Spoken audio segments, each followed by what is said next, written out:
pagi hari. Segala seterusnya.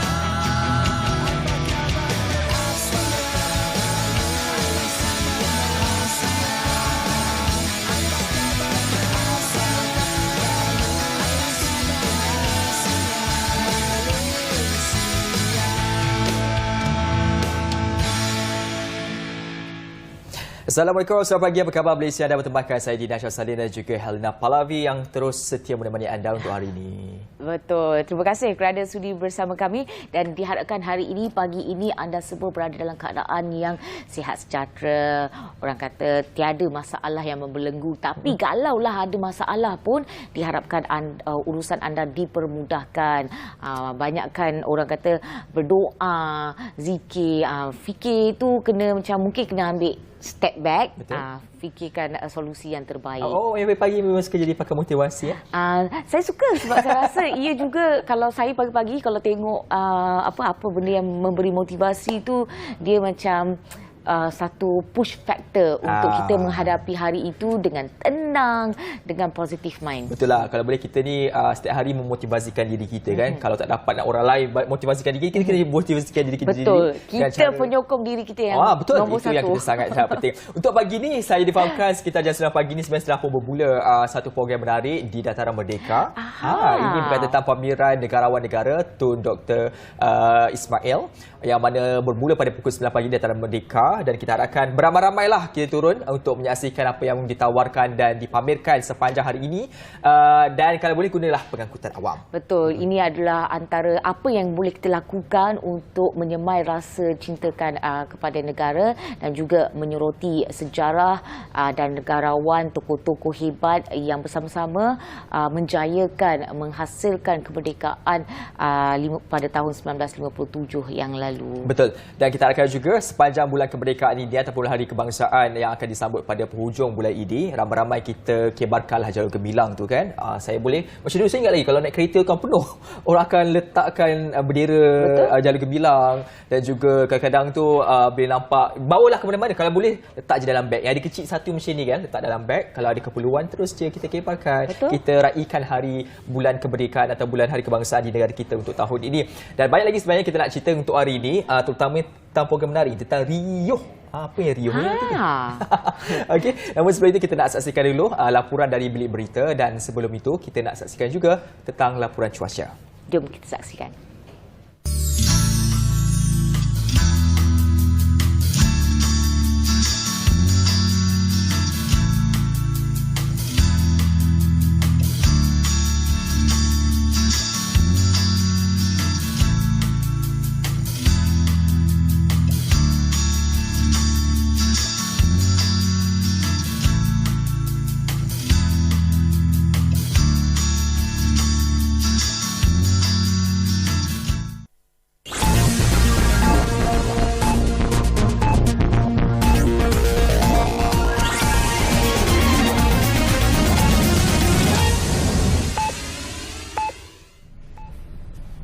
Salam hormat dan salam Malaysia Madani, bersama saya Binsla Santiran dari Bilik Berita. Baik, kita mulakan dengan laporan ini. Bantuan khas penghargaan BKP kepada penjawat awam dan pesara kerajaan tahun 2023 akan dibayar pada 10 Ogos ini. Jabatan Perkhidmatan Awam JPA yang berkongsi surat edaran, Ketua Pengarah Perkhidmatan Awam KPPA Datuk Dr. Zulkifli Mohamad memaklumkan bayaran sebanyak RM300 akan diberikan kepada pegawai perkhidmatan awam, kumpulan pengurusan dan profesional serta kumpulan pelaksana grade 56 dan ke bawah, termasuk pegawai dan lantikan kontrak.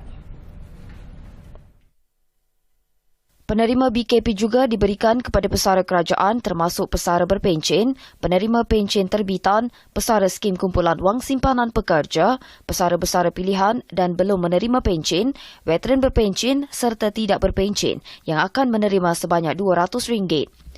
Bayaran BKP ini layak diberikan kepada mereka yang masih berkhidmat pada 10 Ogos ini, meliputi pegawai lantikan tetap, sementara dan Contract of Service COS, selain pegawai yang bercuti bergaji penuh, bercuti separuh gaji dan bercuti tanpa gaji.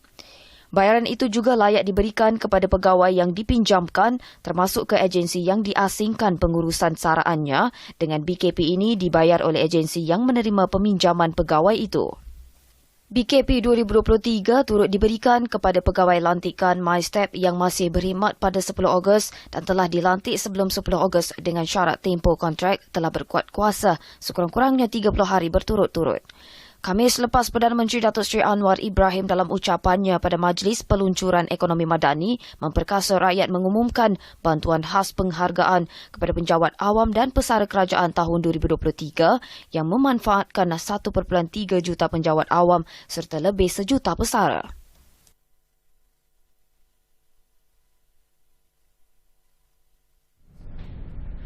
Baik, Timbalan Perdana Menteri merangkap pengerusi Barisan Nasional Datuk Seri Dr. Ahmad Zahid Hamidi mengingatkan semua ahli parti komponen itu supaya tidak melakukan sabotaj dan menjadi duri dalam daging pada pilihan raya negeri 12 Ogos ini. Presiden UMNO itu juga berkata biarpun ketika ini tiada sebarang laporan rasmi diterima daripada lembaga disiplin parti, namun beliau tidak mahu perkara itu berlaku. Ya, setakat ini tidak ada laporan-laporan resmi yang diterima oleh lembaga disiplin dan sampai ke diri saya sendiri. Saya cuma memberi gambaran jika ada sabotaj daripada parti, maka garis panduan yang ada pada lembaga disiplin itu pasti akan sampai kepada mereka. Ya, saya ingin beritahu, ya, masa untuk menjadi duri dalam daging itu telah berlalu. Beliau berkata demikian selepas menghadiri program Santai Bersama Rakyat di Lengging, Negeri Sembilan malam tadi. Datuk Seri Ahmad Zahid berkata ketika ini adalah masa terbaik untuk semua ahli Barisan Nasional menyusun dan menggerakkan jentera pilihan raya serta menarik sokongan bukan sahaja daripada ahli tegar BN tetapi juga rakan dalam Pakatan Harapan selain meraih sokongan pengundi atas pagar.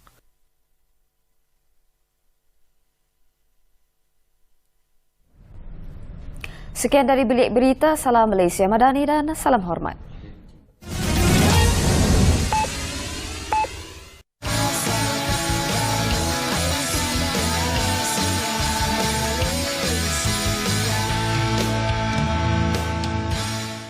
Jom ke Kembara Rio pada 4 dan 5 Ogos 2023 di Juru Auto City Seberang Perai, Pulau Pinang.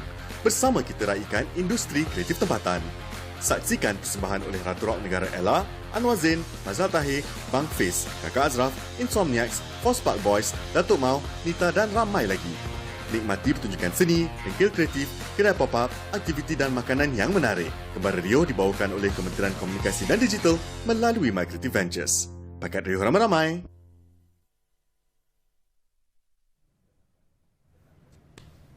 Riuh. Oh, kita nak meriuh pula sekarang ini kan. Ini satu program yang cukup menarik. Saya nampak minggu lepas, baru-baru ini di Kuala Lumpur baru. Telah pun berlangsungnya program ini memang cukup riuh lah. Betul. Kena Dan kalau dengan anda logonya. semua yang berada di utara tanah air, pastikan anda bersama-sama dengan riuh pada 4 dengan 5 Ogos ini. Macam-macam aktiviti ada, yang penting ada konsert. Ada konsert. Sebab saya nampak tadi, kita tulis yang ku belayar di laut. Ella kan, peminat Ella lah ni kan.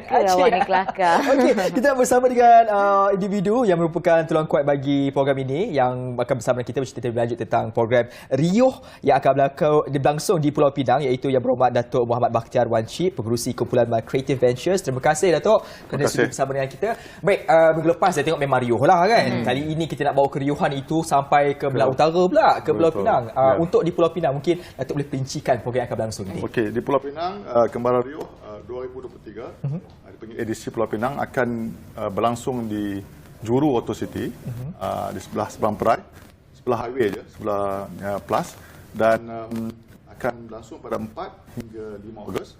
4 Ogos daripada pukul 3 petang sampai 11 malam, dan pada hari Sabtu 5 Ogos daripada pukul 10 pagi sampai 11 malam. Tema dia Semangat Riuh sempena menyambut bulan kemerdekaan. Okey, dan berdasarkan semangat itu sendiri, apa kelainan yang akan dilakukan? Okey, boleh katakan hampir ke semua aktiviti, pameran serta persembahan ini, dia ada unsur patriotisme, ya.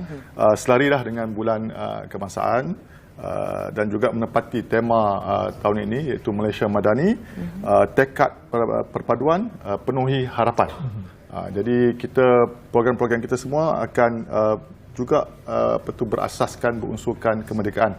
Saya nak galakkan semua yang hadir, pengunjung-pengunjung hadir, supaya memakai baju yang bertemakan kemerdekaan sebab kita berada dalam bulan kemerdekaan, bulan kebangsaan. Dan juga kita akan sediakan hadiah untuk pakaian terbaik. Mereka pakai baju yang menepati tema tu, kita akan hadiahkan hadiah untuk top 3 pakaian tu. Kita akan pakai kreatif dan inovatif. Pakai kreatif dan saya inovatif. Saya dah terbayang macam mana ni. Okay.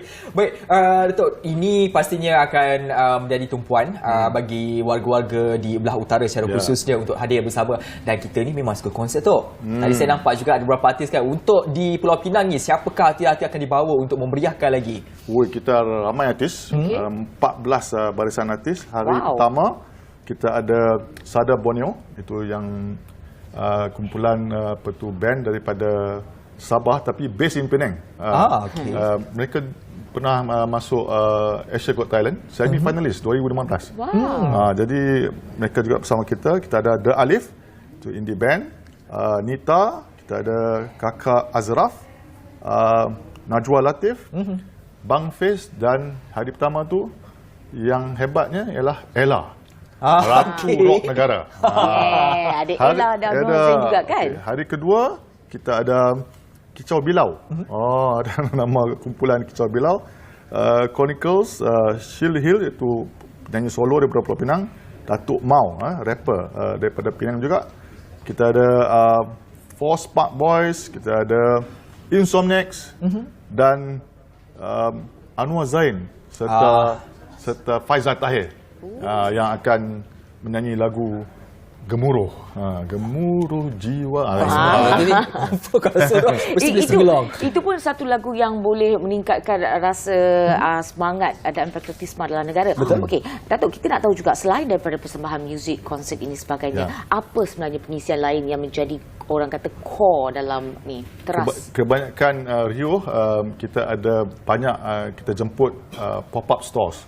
Kita ada lebih kurang 30 pop-up stores yang akan menjual barangan kreatif, barangan craft dan juga pelbagai makanan yang menarik dan minuman, termasuklah food truck dan acara-acara lain dalam program Rio di Pulau Pinang ni. Kita ada aktiviti kesenian dan pameran seni visual, ada bengkel kreatif, kita juga ada pemeriksaan gigi percuma oleh Kementerian Kesihatan Malaysia.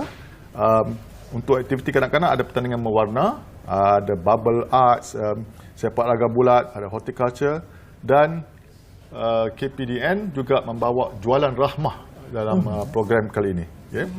Jualan rahmah tu makanan ataupun bahan basah? Bahan makanan, bahan siap dimakan. Grocery yang selalu dijual di pasar raya tu, dia akan bawa, dia ada jualan rahmah lah. Okey, cantik. Ini saya kira satu program yang boleh menghimpunkan seluruh lapisan masyarakat dan pastinya paling sesuai untuk seisi keluarga. Dan dalam konteks ini, apakah yang akan diberikan ataupun keistimewaan kepada seisi keluarga yang datang ke dalam program ini? So, memang Rio ni, program ni sesuai untuk semua lapisan keluarga. Daripada peringkat umur bawah hinggalah yang tua. Jadi, saya galakkanlah supaya bawa keluarga datang, bawa kerusi healing tu yang boleh duduk dan meja dan sebagainya. Dan kali ini kita sediakan parking yang luas, tempat parking yang luas untuk mereka datang daripada utara dan sebagainya. Dan kita ada juga shuttle bus untuk daripada membawa pengunjung ke tempat ni, iaitu daripada balik pulau, daripada Alor Star dan Sungai Petani. Jadi kalau nak maklumat lanjut tu, kita masuk dalam kita punya Rio in the City punya social media dan akan beritahu jadual shuttle bus tersebut lah. Okey, Datuk, kita ni daripada tadi awal rancangan kita cakap pasal Rio. Sebenarnya apa Rio ni dan kejayaan yang telah dilakukan sejak daripada awal acara terawal tu? Rio ni dia merupakan satu kurasi kreatif, di mana kita memberi satu platform kepada usahawan-usahawan kreatif kebanyakannya muda, 20-an, 30-an, untuk kita mempamerkan barangan mereka kepada peringkat yang lebih luas. Kalau setiap riuh yang kita adakan, kita mula pada Bangsar, pada APW Bangsar 2017 tu, sehingga sekarang lebih kurang 38 riuh kita telah adakan. Kebanyakan riuh yang kita adakan ni, pengunjung kurang-kurangnya 20,000 ke atas. 20,000 ada, 30,000, 40,000 ada kan, setengah-setengah tempat. Jadi bila kita adakan platform ni, usahawan dapat mempamerkan dan memperagakan barang mereka, mempromosikan. Daripada situ, dia boleh pergi online dan sebagainya. Tapi ini platform yang baik untuk usahawan muda terutamanya lah. Jadi kita menggalakkan mereka supaya menjadi usahawan yang lebih berjaya. Jadi kita bagi platform ini kepada mereka. Okey, ini cantik memberikan peluang kepada mereka, khususnya kepada usahawan muda dalam konteks industri kreatif ini. Dalam konteks ini juga bagaimana ia boleh membantu kepada ekosistem industri kreatif itu sendiri? Ya, dia secara tidak langsung ekosistem kreatif ni kita ada 10 cabang ataupun 10 pilar yang menjadi tonggak kepada My Creative Venture ya. Termasuklah daripada music, fashion, creative content, itu animation dan sebagainya. Kemudian kita ada seni visual, ada performance, seni persembahan, literature, creative education. 10 antara 10 ni ialah apa yang disokong oleh My Creative Venture. Kita memberi bantuan dari segi kewangan dan bantuan dari segi pembangunan, latihan dan sebagainya. I think kita galakkan ramai, terutama dari usahawan muda, dan kita juga ada beberapa private equity dengan beberapa syarikat yang besar, dan masih lagi kita kembangkan untuk melonjakkan sumbangan kreatif kepada KDNK. Sekarang ni baru 1.97%, tapi kita target supaya ianya dapat kita lonjakkan kepada 5% KDNK negara, sumbangan industri kreatif kepada negara.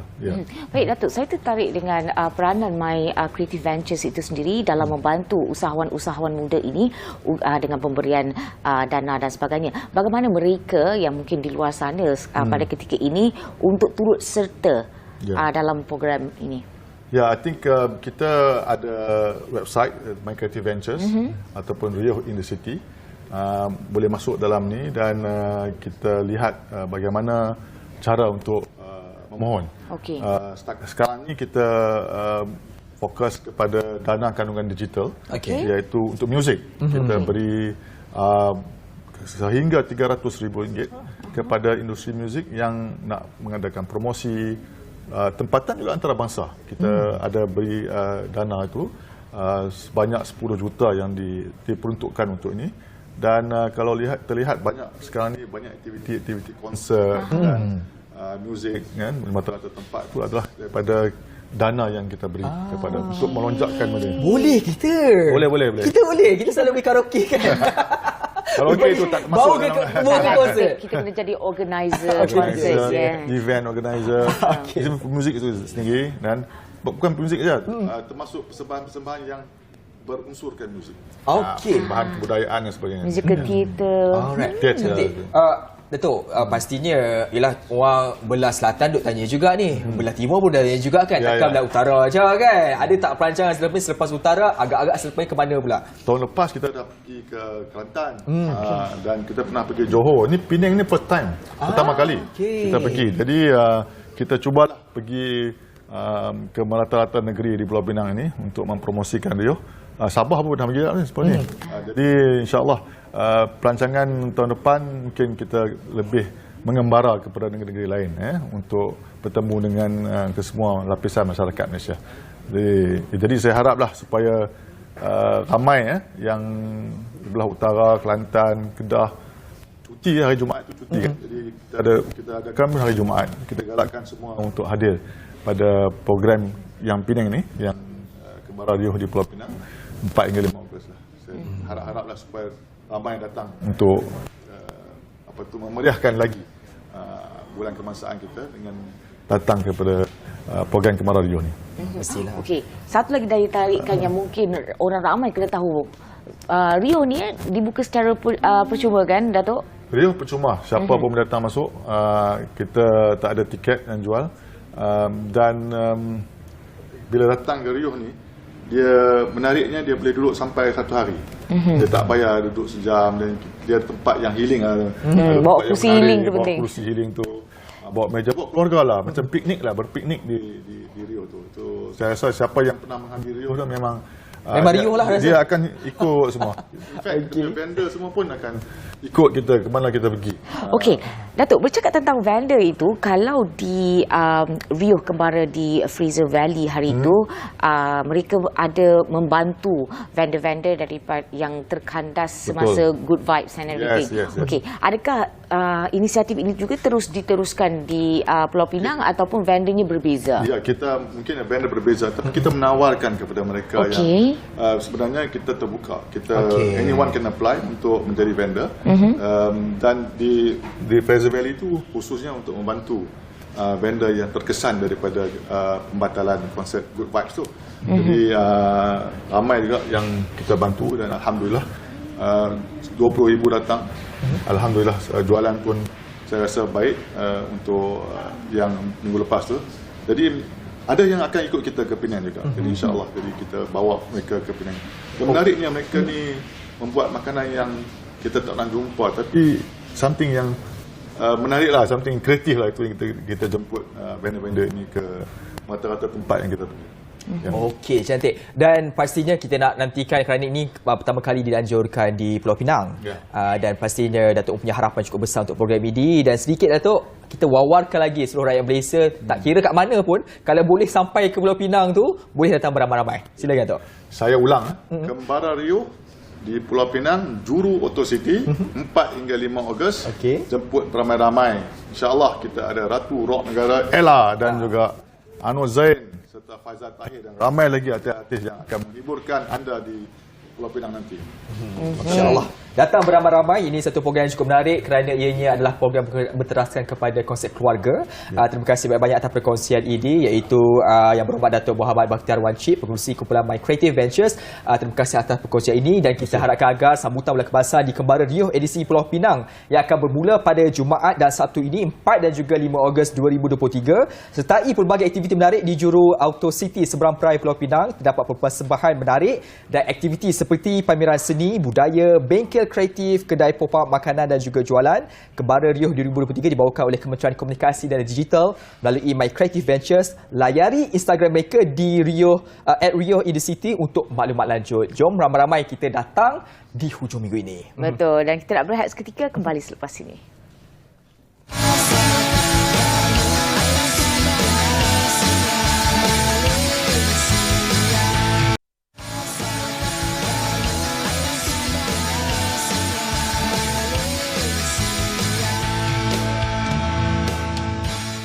Okey, terima kasih kerana masih bersama kami dalam Perkhabaran Malaysia, dan kali ini kita nak bincangkan satu perkara yang mungkin dekat dengan hati seorang ibu, iaitu bulan penyusuan susu ibu.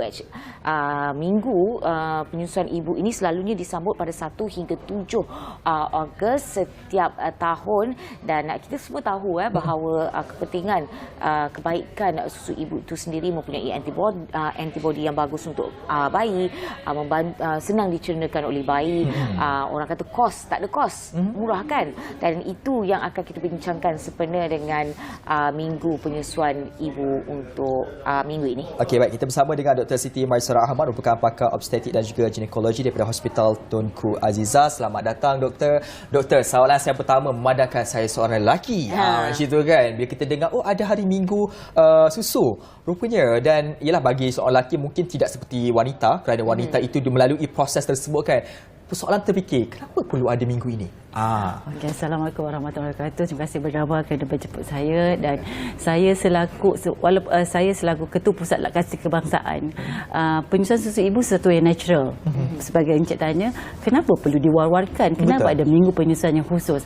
Ia kerana penyusuan susu ibu ni adalah natural, tetapi dia memerlukan ilmu dan juga sokongan.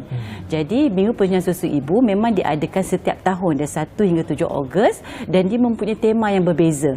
Dan pada tahun ini temanya adalah Enabling Breastfeeding for Working Parents. So maksudnya kita nak memperkasakan penyusuan susu ibu di kalangan ibu bapa yang bekerja. Bukan ibu saja, bapa juga perlu mengambil inisiatif yang khusus untuk menyokong penyusuan susu ibu.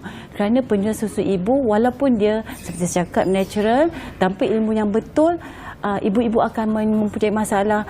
Mereka akan kata kurang susu, susu tidak keluar. Padahal jika diberi ilmu yang betul, susu tu akan keluar sebagaimana jika dia sentiasa menyusukan bayi tersebut.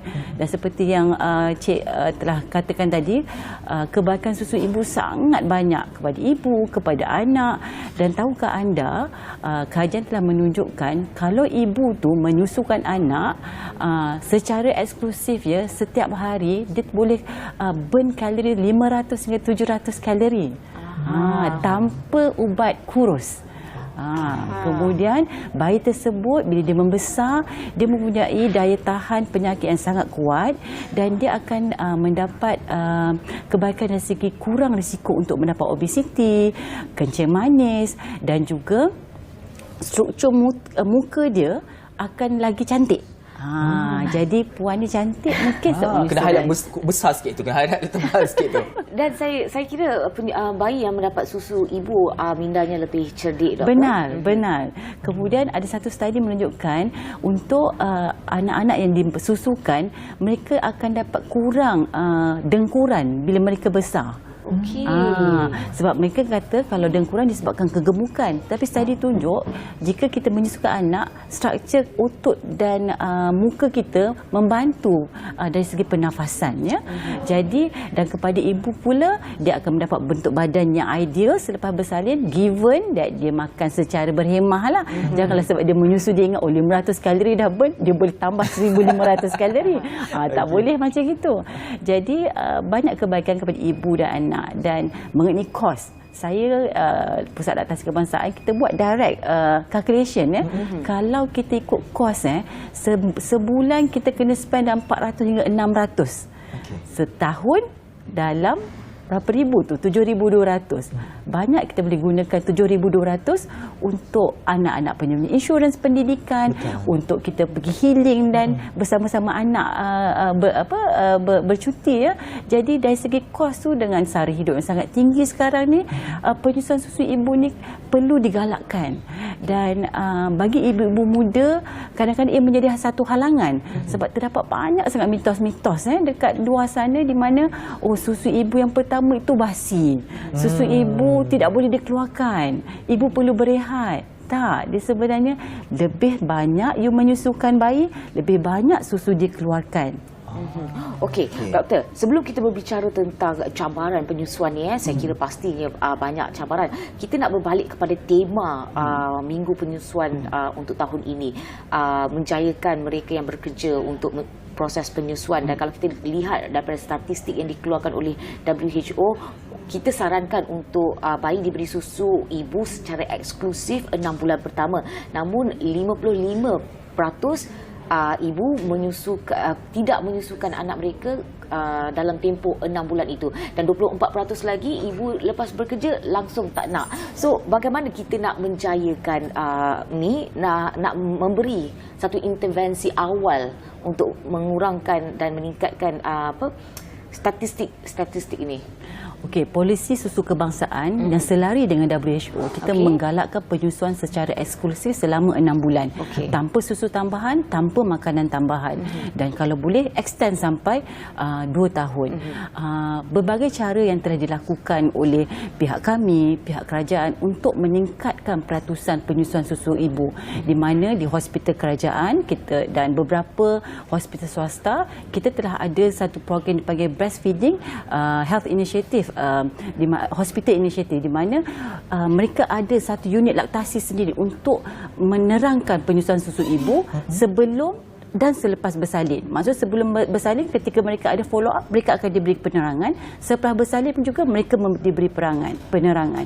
Kemudian kerajaan telah mengambil beberapa langkah yang proaktif, di mana seperti kita tahu Akta Pekerjaan 2022 dia telah naikkan paternity leave ya kepada 7 hari dan maternity leave kepada 98 hari. Semua perkara-perkara ini diharapkan, dan dengan kerjasama daripada media sosial dan daripada mainstream media dapat membantu untuk meningkatkan penyusuan susu ibu di kalangan ibu-ibu berkerjaya. Sebab itulah tema ini sangat tepat dipilih ya, kerana untuk penyusuan susu ibu bagi mereka yang berkerjaya bukanlah perkara yang susah, tapi dia memerlukan komitmen yang tinggi daripada ibu tu sendiri dan juga pemahaman daripada tempat kerja dan employernya. Okey, alright. Berkaitan tentang saya suka tema itu kerana ia melibatkan tentang keluarga atau ibu bapa yang berkerjaya.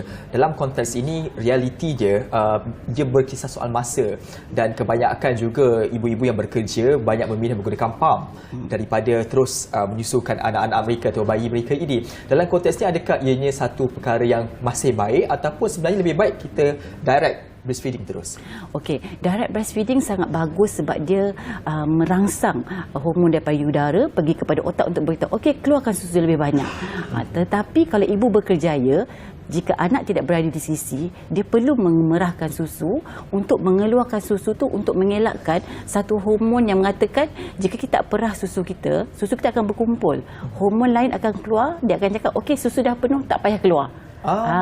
Jadi setiap 2-3 jam atau 5 jam, ibu yang berkerjaya perlu memerah susu dan meminta kebenaranlah kepada rakan sekerja dan employer untuk proses tersebut. Dan doktor, bercakap tentang kebenaran, fasiliti di tempat kerja dan sebagainya, apa yang boleh majikan lakukan untuk menggalakkan ibu-ibu ini untuk terus memerah susu dan menyimpannya untuk anak mereka?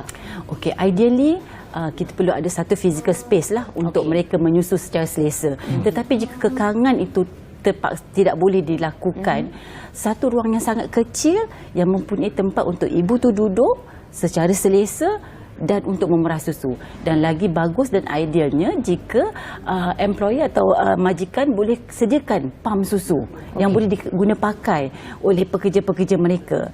Seperti mana di hospital kami, Tunku Azizah, kami ada bilik penyusuan susu ibu.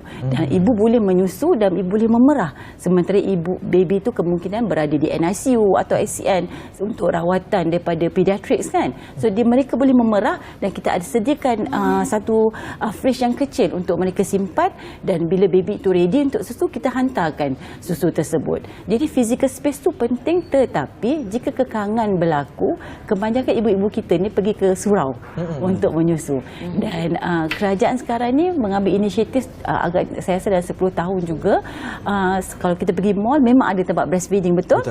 Dia sangat ada tempat basuh tangan dan dia ada tempat yang sangat selesa lah untuk ibu menyusu. Okey, doktor, satu lagi, kalau macam di luar negara, kita tahu bahawa ada polisi yang boleh satu memberi insentif kepada ibu yang menyusukan, satu lagi dia dapat diskaun untuk membeli pam, dan juga ada juga syarikat insurans yang boleh berikan sedikit pampasan lah kalau kita beli pam dan sebagainya. Mungkin sebagai macam pusat laktasi Malaysia ini, ada tak intervensi dengan bersama-sama dengan kerajaan untuk menyediakan satu situasi itu di Malaysia? Okey, I think few years ago government telah bagi satu insentif tax relief kepada mereka yang membeli pam susu. Dalam RM1,000 tak salah saya. So very good take up. And then sekarang ni apa yang kita lakukan adalah, kita di pusat laktasi kebangsaan, jika dilihat daripada pasaran, terdapat banyak sangat pilihan susu ibu kan, pam susu. Kita telah memanggil vendor-vendor ini untuk mempromosi dan juga menunjukkan bagaimana penggunaannya, dan mereka mempunyai pilihan lah. Dan ada beberapa jenama mereka menggunakan sewa pakai. Sebab kadang-kadang ibu tu tak perlu pun membeli, setakat sewa pakai mereka boleh gunakan untuk anak yang seterusnya. Okey, isu kebersihan dan keselamatan untuk sewa pakai ini bagaimana?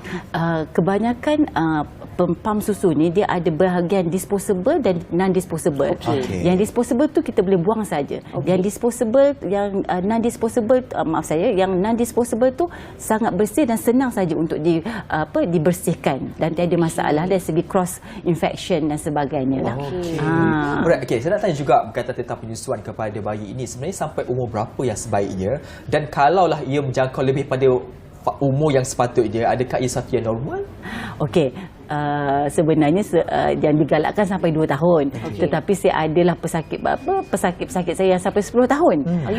Mereka bukannya nak menyusu sangat, mereka just nak merasa closeness. Kalau bahasa Melayu mengempeng kan, untuk mendapat rasa selesa dengan ibu tersebut. Tak ada susu pun. Dia fight dengan anak baby yang lain pula. Tapi sebaiknya kena stop lah. Stop at umur berapa? Dalam 2 tahun, atau kalau dia perlukan, kebanyakan baby selepas 2 tahun tu dia dah minum banyak susu lain, makanan-makanan lain. Dia dah selesa dengan makanan lain sebenarnya. Tetapi kerana connection bond tu antara baby dengan anak tu, lepas 2 tahun tu dia rasa macam dia rasa perlu macam pacifier untuk dia. Baik.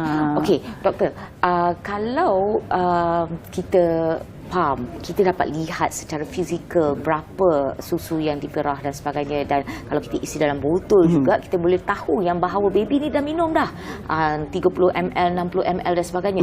Namun bagaimana kita nak menyukat ataupun orang kata nak tahu yang bahawa baby ni dia dah minum berapa, cukup ke, kena minum 10 minit ke, kena minum 5 minit ke, kena minum setiap sejam ke, macam mana itu nak hilangkan kekeliruan itu? Okey. Penyusuan susu ibu daripada awal saya cakap, ibu selalunya ibu muda lah terutamanya, anak pertama risau kalau baby menangis, tak cukup susu ke? Kenapa susu sekejap saja? Perlu diingat masa baby lahir perut dia besar ni saja. Jadi dia punya susu sikit saja perlu, dan kalau kita perasan susu pada awal tu sangat pekat. Jadi bagaimana kita nak tahu susu tu cukup ke tak? Bila susu dia menyusu, dia akan nampak mulut dia besar, kembung, dan dia sangat selesa masa dia menyusu. Bila dia dah kenyang, dia akan rasa dia buka mata dan dia akan bergerak-gerak.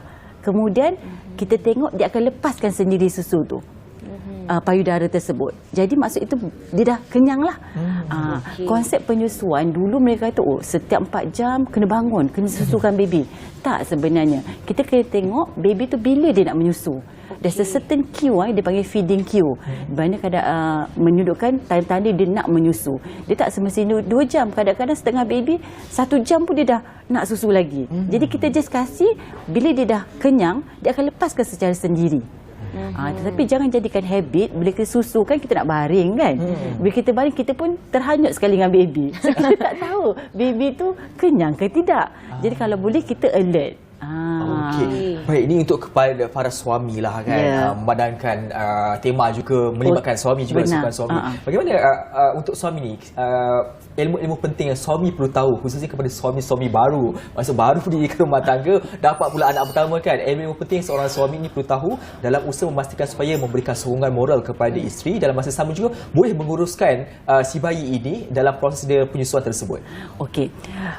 Suami sangat penting dia punya role ya dalam penyusuan susu ibu. Sebab kalau tengok ibu menangis menyusukan, kalau suami gelabah kan, jadi susahlah isteri tu nak teruskan penyusuan susu ibu.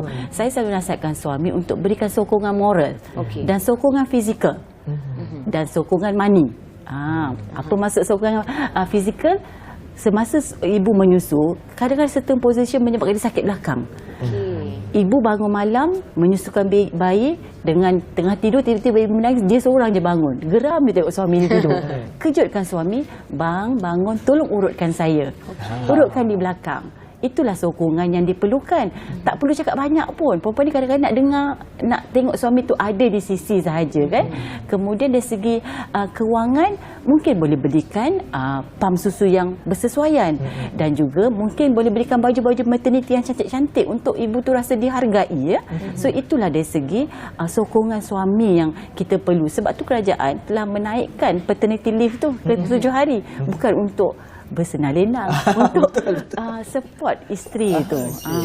Okey, doktor, kalau kita usaha nak committed, nak beri advokasi penyusuan ibu kepada semua orang ni, dan saya pasti ada cabarannya, terutamanya minggu pertama, ibu muda, ibu pertama. Bagaimana kita nak mengatasi cabaran seperti ada yang kata berdarah, sakit, ini semua akan dimotivasi mereka. So bagaimana kita nak teruskan supaya mereka terus bersemangat? Okey. It's not kalau penyusuan tu bukanlah benda yang dia adalah natural. Sepatutnya dia orang kata kenapa nak kena ajar? Kenapa kami pekerja healthcare worker kena ambil 20 jam kursus tau nak ajar penyusuan susu ibu untuk memberi ilmu yang betul daripada penyusuan susu ibu ini. Tetapi apa yang saya boleh cakapkan, first 2 weeks tu adalah mencabar kerana bayi nak mengenal kita dan kita pun nak mengenal baby tu macam mana. Dan walaupun payudara wanita dan puting wanita berbeza, setiap anatomi yang berbeza itu boleh menyusukan bayi. Cuma ilmu yang betul itu sangat penting. Dan sekarang ni dengan media sosial yang banyak, kita boleh cari the information dan nasihat, dan banyak sangat kumpulan sokongan susu ibu yang boleh menolong untuk establish breastfeeding. Macam di kami di HTA, kita ada unit laktasi di mana kita ada dedicated staff yang you boleh call tanya, kenapa susu saya tak keluar? Kenapa saya berdarah? Kebanyakan masalah yang berlaku dari segi susu tak cukup, luka yang sakit tu kan, adalah dari segi teknik. Dari segi bagaimana bayi itu melekap kepada kita punya puting. Kalau pelekapan tu betul dan position kita betul, insya-Allah tak ada masalah. Dan untuk saya kena correct sikit lah, bukanlah ibu pertama saja ada masalah first 2 weeks tau. Ibu yang banyak kali beranak pun seperti saya, setiap kali nak menyusu adalah satu struggle bagi saya, especially first 2 weeks tu. Because anak berbeza kan cara dia, jadi kita nak adapt cara baby tu dengan kita tu, kita kena tengok baby ni menyusu waktu bila dia suka, position mana dia paling selesa, adakah cara pelekapan yang saya lakukan betul ke tidak. Jadi it's natural to have that issue of kesukaran pada awal tu. Tetapi kalau you tahu secara ilmu kesukaran tu, you akan habis 2 minggu tu je. Once you habis 2 minggu tu, you be okay. And you kena ingat, lepas kita bersalin 2 minggu, dalam masa 2 minggu tu, body kita ada banyak changes kan, daripada pendarahan, badan yang sakit, tak selesa kan, dengan orang Melayu kata angin semua tu kan. So kita rasa macam everything is come at once. Jadi dengan ilmu yang betul dan kesabaran daripada isteri dan suami dan juga sekeliling, ibu mertua, ibu, adik-beradik, insya-Allah boleh diteruskan penyusuan susu itu. Okey, alright. Terima kasih banyak-banyak atas perkongsiannya, doktor. Ini satu proses cukup baik, ilmu-ilmu baru kepada kita, paling khusus kepada lelaki lah sebenarnya. Betul. Dan saya kira apa yang doktor katakan tadi, bila kita ada satu mindset bahawa 2 minggu pertama tu memang mencabar, it's normal, so kita akan macam lega, ini memang normal ni, ini bukan kita seorang je yang hadapi. So saya rasa itu akan membantu untuk terus memotivasi, dan semoga apa yang kami kongsikan tadi memberi ilmu yang cukup kepada semua yang sedang menonton untuk menjayakan penyusuan susu ibu. Sesungguhnya susu ibu adalah susu yang terbaik. Baik, terima kasih sekali lagi kepada Dr. Siti Maisarah Ahmad, pakar obstetrik dan juga ginekologi Hospital Tunku Azizah atas perkongsian ini. Selepas ini kita nak saksikan pula perbincangan berkaitan tentang pameran seni. Jom kita lihat dulu.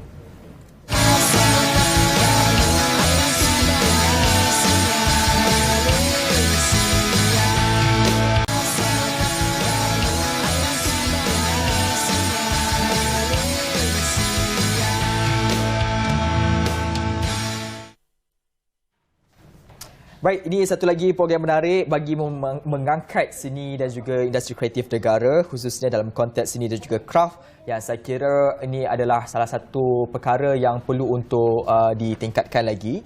Kerana kalau saya lihat sejarah tamadun pun, isu berkaitan seni juga kraft ni sentiasa ada dalam setiap tamadun. Dan lagi lama ia bertahan, nilainya lagi mahal. Betul. Lagi complicated seni tu lagi ni. Dan untuk itu kita bersama dengan tetamu kita di studio pada ketika ini iaitu Puan Rita Hatta, pengasas Art Market Malaysia, untuk bersama-sama menerangkan, bercerita tentang pameran seni dan kraf Tanah Airku Merdeka. Okey. Terima kasih kerana sudi bersama dengan kami, Puan.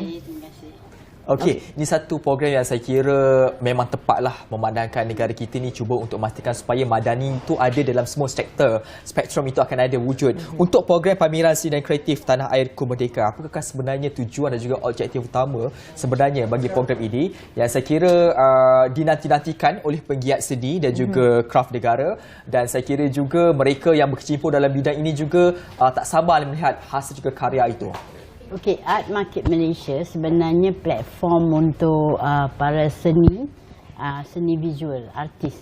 Okey, tapi bukan yang tahap gaban lah, maknanya bukan otak-otak sangat. Tapi dia lebih kepada platform newbies, emerging artist, rising atau semi-pro macam itulah.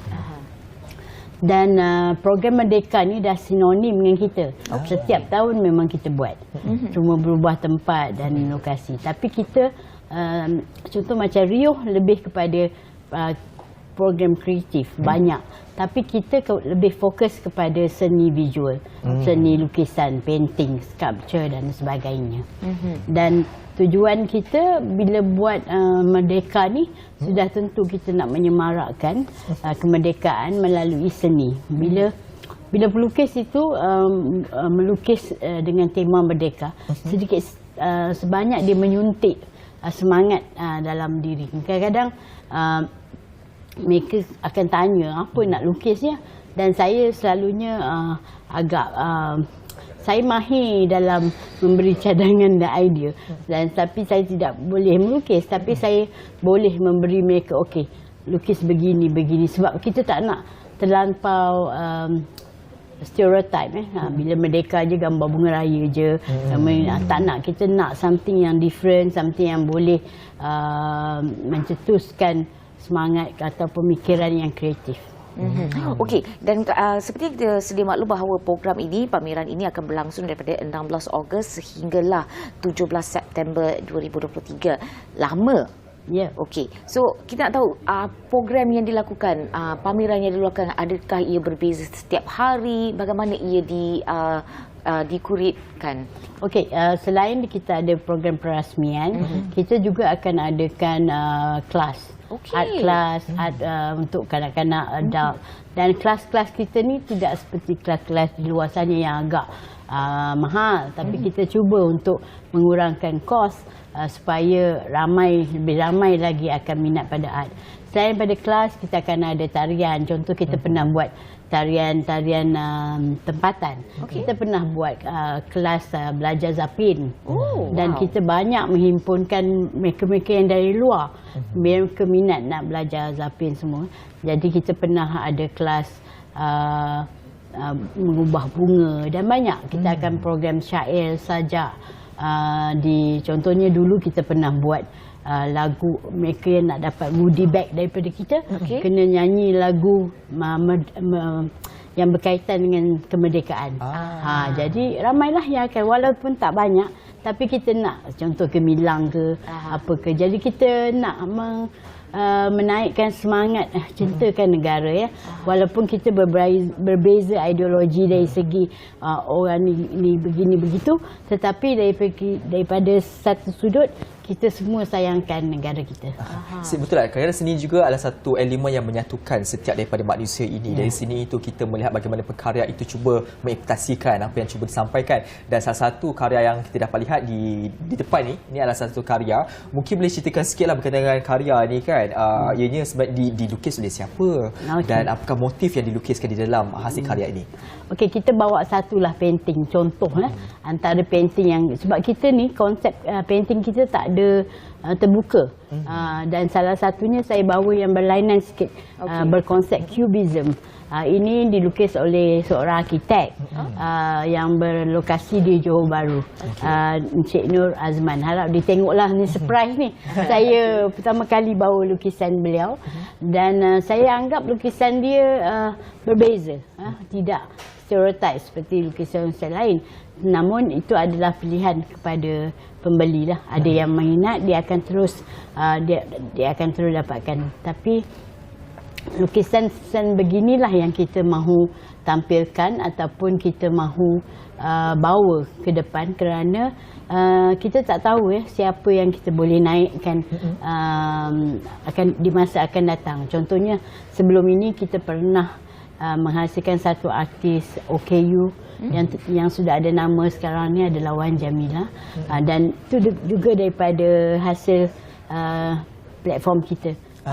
Okey, dan seperti yang kita boleh lihat di skrin TV ini, apa yang boleh diceritakan oleh Puan Rita tentang seni-seni ini? Okey, seni yang kita nak tampilkan adalah berkonsepkan Malaysia.